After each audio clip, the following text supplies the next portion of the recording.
So let's talk a little bit about Christmas plant history.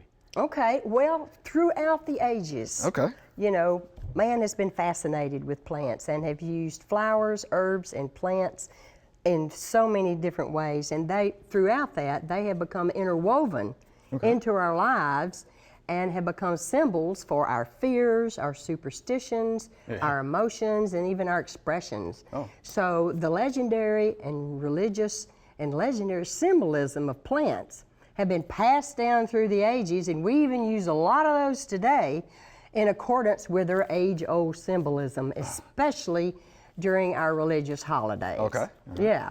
So first thing I think I need to point out is in the early Christian era, the Christian monks were so wise, they were so smart, because what they did to convert the pagans, and when I say pagans, the connotation is anybody that wasn't a Christian back then. You know, we're talking about the Romans, the Druids, the Norse, the Celts, you know, all those groups of people throughout Europe. And so the Christian monks were going out trying to convert these pagans into the Christian religion. And so what they did, of course, they had very amazing religions that they used a lot of these rituals and used a lot of plants and symbolism of plants throughout all of these pagan rituals and religions. So the monks, being smart fellows they were, just said, well, we're not going to change this. We're just going to incorporate a lot of this stuff into the Christian religion and just give it a Christian meaning. And then that way the pagans would be, oh, okay, I can believe in that, you know, because it's not so different than what we believe or did believe. So it was kind of interesting. Throughout history, they did that. And for example, what they did is the Roman winter solstice celebration called the Saturnalia. Yeah, it was, and a lot of these ancient groups had celebrations during the winter solstice, which, as you know, is just, you know, right in the middle of December usually, and it's the shortest day of the year, and before days start getting longer. And the ancient peoples would celebrate this as a beginning of the spring and as a renewal and as a way, and they would give gifts. The Romans actually gave gifts, and it always fell around December, you know, when they figured out what the calendar actually was. So what they did is, so many of these rituals, the Christian monks said, well, okay, we'll just sort of use these. And two of the things that were part of the Roman Saturnalia was holly and the wreath. And the way they did it was during that celebration. Of course, Saturnalia was a celebration of the god Saturn.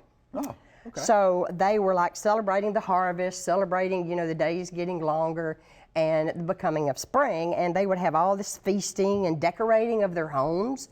And one of the things they used was they would make a holly wreath, according to the sources I read that I supposedly know, or, you know, think they know. Anyway, we assume. So the wreaths were used during this celebration as to a gift giving. So they think that maybe a lot of our gift-giving traditions comes from the ancient celebration of Saturnalia, and in particular the making of wreaths and decorating the home. So that's interesting. That is interesting. And in Christianity, of course, holly and any kind of evergreen is symbolic of everlasting life because they're evergreens. They never die, supposedly. And so that's symbolic. The Christian monks said, well, this is a symbol of the everlasting life you will have if you convert to Christianity. So, and they were also, a lot of the evergreens have red berries, particularly holly, which was used as symbolic of Christ's blood that he shed on the cross, and the prickliness was, of course, for the crown of thorns. So, and the circular wreath was, of course, everlasting life, another way that they looked at it. So that's how they incorporated all of that. And that's why when we think about this, we think, we never think about really where all this really came from. You know, so it's interesting to go back and see the origins of this and how the monks were so smart to give all these meanings to these things and how we just kept carrying them on all through the generations. But it's also thought that during the early Christian period that they would hang these wreaths outside their home as a cover for their new religion to avoid persecution by Nero, who was, one of the early, the main emperor in the early days of Christianity that persecuted the Christians. So they think that maybe the Christians would put this as a cover to say, well, we're celebrating Saturnalia, we're not Christians, and then they would go on about their Christian business. So so as more pagans were converted, that tradition just became a tradition. It was to hang the wreath out at Christmas. Wow. Yeah, so not so much to avoid being burned at the stake, or whatever, fed to the lions. How But about that? anyway, and Christmas trees kind of have the same story. Okay. They were used during the Roman festival of Saturnalia. They would decorate the tree outside their homes, and they would use metal objects that would reflect the light and be really very pretty. And that was symbolic as they were honoring their god, Saturn, or actually it says that Roman actually had a family, they would have a family god that they would, or patron god that they would honor in this way during this time. And the Germanic tribes, also decorated a tree during the winter solstice, and they did it with candles and fruit. And it was a celebration of coming together and being a family, love, and honoring their god Odin. So it's no wonder that we use the Christmas tree at Christmas in a Christian way to bring the family together for the decorating and the love and peace and joy associated with Christmas. So I thought that was very, very interesting. That is interesting. How the Christmas tree sort of got started. So That is so good. Okay. Yeah. And mistletoe is another one. The Druids, if you know anything about mistletoe, it's associated with the Druids. They kind of held it sacred.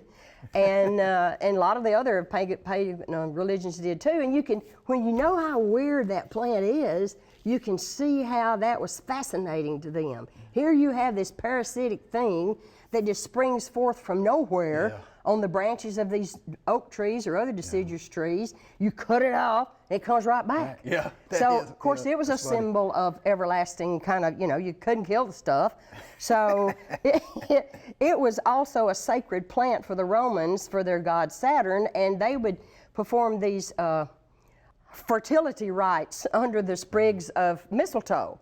Well, see, the monks were kind of like, well, we're going to tone this down, and it's just going to be a kissing kind of thing going on. That's where that came from. Well, actually, it's kind of misty how that all got started, and I got reading more about it, and one of the first times it was ever mentioned in literature was in Charles Dickens' Pickwick Papers, where he actually said something about kissing under the mistletoe, which is kind of interesting. So anyway, it all boils down to, it was incorporated into our Christmas tradition as a way to, be with your loved one and showing that your faithfulness or whatever. For the Druids, it symbolized joy and peace. Okay. So, and also they thought that if there were these tribes that were fighting each other, if they met under a mistletoe tree, that they would throw down their arms and have peace for one day. I don't know why it had to be one day. Yeah, one day. They just got up and started fighting the next day. So I don't know. That's kind of weird. But anyway. Wow. So it's no wonder that it was incorporated into our Christian traditions of peace and love and joy, hanging the mistletoe and the birth of the Christ child. So, but ivy's another one that in Celtic religions it was used to protect the home against evil spirits. Ivy. Yeah, especially fairies. Fairies were really evil. I always thought of fairies as being kind of fun, like Tinkerbell. Yeah, right. But apparently, they were evil things. They'd get in your house and just do all these horrible things. So this ivy would capture them, kind of like flypaper. And seriously. Wow. So anyway, and it's also, the Celts thought it symbolized resilience because it'll grow anywhere. It's hard to kill, as we know. And it's its clinginess, like it clings to things, was used by the Christian monks to symbolize how we cling to Christ.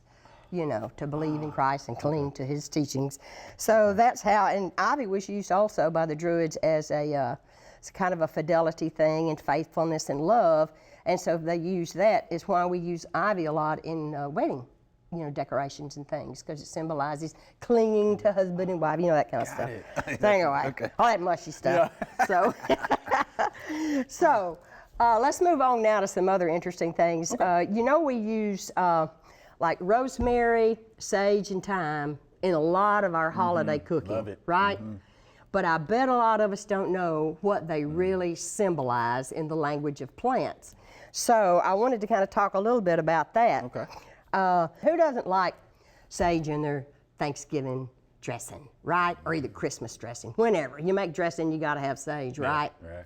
But did you know, Chris, that it symbolizes wisdom, strength, long life, and endurance? What? So another good reason to I need blow more of your that. belly up Yes. on some dressing. I need more of that. Yeah, in my dressing. That's why you can, eat more dressing, y'all. Right. The thing to take away from that is eat more dressing. Eat more dressing. So hopefully Got it. you'll get some of this wisdom and strength that? and Okay. endurance, All yeah. right. Okay. And also I think too, when it's Thanksgiving, you want to be thankful for the traits you do possess and those of your family. So if you do possess any of these traits, you can be thankful for that from eating eating sage. Did not know that. How about Yeah, it's kind of the sage of wisdom, like a sage. Somebody's very smart, it's called a sage sometimes, so that's how that came from. Okay, rosemary is used a lot in breads and stews and different things. So it's one of the Christmas legends that is so very interesting to me is that when Jesus and Mary were going from, I think, Nazareth to Bethlehem, late in her pregnancy with the Christ child, and they were going because of Caesar Augustus and the census and doing all that registering for the census. So the legend says that she became very tired, of course, as you do when you're heavy with a baby. So they stopped and rested under a rosemary bush. She takes off her blue cloak and to get more comfortable, throws it over the rosemary bush. And henceforth, from that day, the white blooming rosemary now blooms this beautiful sort of sky blue color, which is honoring the Virgin Mary as the color of her cloak. Also, another legend states that rosemary will only grow 6 feet tall and only lives 33 years. And that's the age and height of Christ before he was crucified. So interesting Christian legends. There's another one, let's see. I got one more I want to talk about if we have time. This is good. Yeah. And that's thyme. That's thyme, right. Yeah, we have time for thyme, right? Of course we do. So it has a long history of use in culinary and spiritual practices, and it symbolizes courage and purification. Okay. So I'm thinking that is a good herb to have during our holiday feasting. So what it does is it gives you courage to avoid the sin of gluttony. You know what I'm saying? Now this is my thinking, because I really want to overeat in the holidays. I'm not like most people who say, no, that's enough. I'm like, You're trying to get so, it, it gives you courage to avoid the sin of gluttony during the holidays. Anyway, and another thing that might even help with that idea is the ancient Egyptians used it in the mummification process. Okay. So, you can eat thyme and be mummified. Yeah. It's kind of interesting. So the Christian part of that is, and the Christmas part of that is that thyme, it was legendarily thought of as one of the herbs that was used in the manger, for Christ's child to lay on, symbolizing purity and the humble birth of the Christ child. So, do we have time to talk about another plant? Real quick. Okay. Real quick. All right, the poinsettia. All right. Okay, I did my PhD doctorate thesis, or dissertation, or whatever you call it, on dissertation. poinsettias. Right. And the best part was killing them darn things. Yeah. It was killing them, Yeah, okay. I had about 1,000 of them. But anyway, the poinsettia has an interesting history associated with Christmas. And there is a legend that comes from Mexico that, because that's its native habitat, it blooms at Christmas down there anyway, naturally, which it all got started, they think, from this Christian Mexican legend of a little girl called Pepita, who wanted to give a gift to the Christ child. Well, she didn't have anything, so her cousin said, oh, it's okay, you just give it with love and it will be anything. You can give anything. So she's picked a bouquet of weeds and laid it at the nativity scene, and it miraculously, turned into the beautiful poinsettia flowers. So for that reason, the Spanish missionaries called it the Flor de la Noche Buena, which is the flower of the Holy Night. Holy Night. Okay. So that's how it all kind of got started, as the Christmas flower, so they say. And of course, when an American, first ambassador to Mexico, Mr. Poinsett, went down there and he sees these things growing and he's just enthralled. and he managed to get cuttings before they threw him out of Mexico because he wanted to buy Texas from them for $1 million, and that insulted them, so they kicked him out. But he comes back with these poinsettia cuttings. And they just kind of started from there, and Paul Ecke in California is the one that really made it into a very much symbol of Christmas. He gave the flowers to The Tonight Show and some other TV shows as backdrops, and it just for the Christmas colors and all. So it just kind of blew up from there, and it is the #1 selling potted plant in America today. They sell over, yep, #1. How about that? So there you go. And you were killing it this whole time. I did. How about that? I did. I was just tired of them. I mean, I had thousands of them suckers to look after in those greenhouses at Mississippi State, and I had to do all these measurements and all this mess for my dissertation. I tortured them. I put them in, it was like a, what was it? Shipping. I did a shipping study on them. Look at you, Doc. Yeah, so I put them in closets and, you know, threw them around the back of big trucks and, And you made it through. Yeah. That was so good, though. No, thank you. Thank you so much. Learned so much. Yeah. We need to eat more sage, right? We Not dressing, definitely right? do, and we need to eat the time to give us courage to quit eating so much. Yeah, exactly. Thank you, Doc. That was so interesting. Thank you so much. That was fun. Thank you. You're welcome.